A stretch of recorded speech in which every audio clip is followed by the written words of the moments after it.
یکی هست تو قلبم که هر شب واسه اون می نویسم اون خوابه، نمیخوام بدونه واسه اونه که قلب من این همه بیتابه. یه کاغذ یه خودکار دوباره شده همدم این دل دیوونه، یه نامه که خیسه پر از عشقه و کسی بازم اونو نمیخونه. یه روز همینجا توی اتاقم یه دفعه گفت داره میره، چیزی نگفتم آخه نخواستم دلشو قصه بگیره.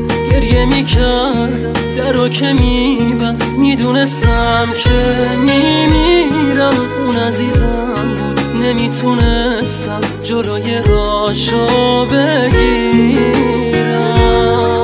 میترسم یه روزی برسه که اونو نبینم، بمیرم تنها.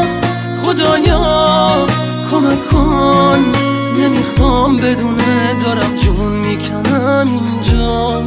سکوت اتاقا داره میشکنه تیک تاک ساعت رو دیوار. دوباره نمیخواد بشه باور من که دیگه نمیاد انگار.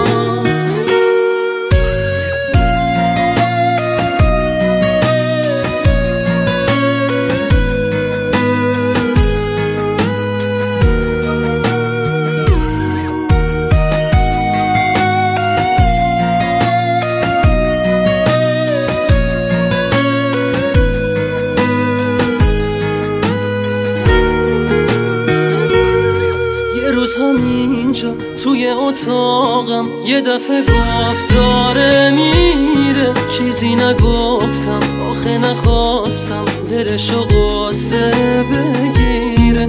گریه میکردم درو که میبست، میدونستم که میمیرم. اون عزیزم بود نمیتونستم جلوی راشو بگیرم.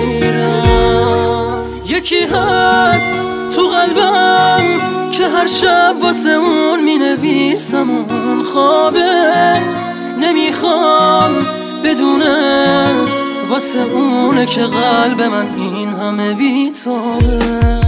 یه کاغذ یه خودکار دوباره شده همدم این دل دیوونه، یه نامه که خیسه پر از عشقه و کسی بازم اونو نمیخونه.